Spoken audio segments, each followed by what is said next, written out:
Dan ini Mas, si logam kuning ini sedang berteriak keras banget. Tapi apa yang aneh, banyak dari kita masih saja tutup mata dan telinga. Hari ini harga emas hampir menyentuh 2 juta rupiah per gram. Bukan kenaikan biasa, ini lonjakan yang sangat berarti, bahkan bisa jadi pertanda bahaya besar. Coba cek keadaan dunia. Ketegangan antara Amerika Serikat dan Tiongkok semakin memanas. Bukan cuma perang dagang, tapi juga persaingan teknologi, militer, dan pengaruh global. Konflik di Timur Tengah belum juga reda.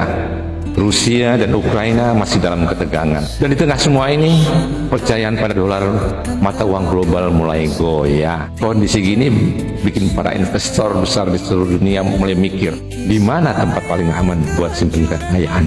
Dan jawabnya adalah emas. Emas nggak bisa dimanipulasi, nggak bisa dipolitisasi sama bank sentral, nggak kena inflasi kayak uang kertas.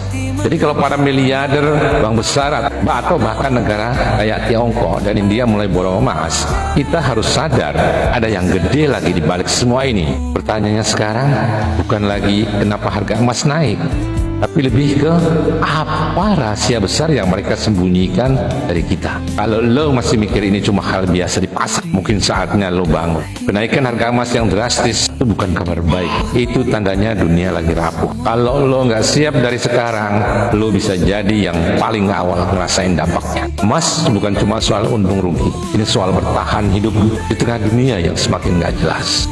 Coba cek sejarah. Setiap kali dunia menghadapi krisis besar, mulai dari resesi global tahun 2008, pandemi COVID-19 tahun 2020, sampai perang teluk di awal 2000-an, harga emas selalu meroket. Kenapa? Karena emas adalah petunjuk ketakutan. Kalau ketidakpastian naik, emas bersinar. Dan sekarang kita udah masuk ke fase baru, perang mata uang, gangguan rantai pasok, dan pergeseran kekuatan global. Amerika Serikat naikin suku bunga dengan gila-gila, ningkatin tarif impor hampir semua negara. Inflasi masih tinggi, dolar jadi senjata ekonomi. Di sisi lain, Tiongkok mulai jual dolar dan borong emas diam-diam tapi konsisten. Kenapa Tiongkok ngelakuin itu? Karena mereka sadar kalau sistem keuangan internasional jatuh, cuma emas yang bakal bertahan. Mereka nggak mau bergantung sama dolar lagi. Mereka lagi bangun posisi buat hadapi dunia baru yang nggak lagi dikuasai Washington. Dan kita masih banyak yang sibuk debat kalau emas cuma investasi kuno. Padahal yang lagi terjadi di balik layar jauh lebih besar dari sekedar investasi. Ini soal perubahan besar di tatanan ekonomi dunia. Bukan cuma negara, tapi investor besar, hedge fund, bahkan bank sentral negara berkembang, semuanya lagi ngincer emas. Kenapa? Karena nggak ada yang yakin sistem keuangan sekarang bisa bertahan dalam bentuknya yang sekarang.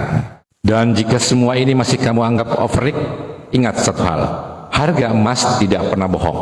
Lonjakannya adalah reaksi terhadap kekacauan. Jika hari ini hampir 2 juta rupiah per gram, maka dunia jelas sedang memasuki babak baru, penuh resiko, penuh tekanan, dan penuh ketidakpastian. Pertanyaannya, apakah kamu masih menganggap semua baik-baik saja?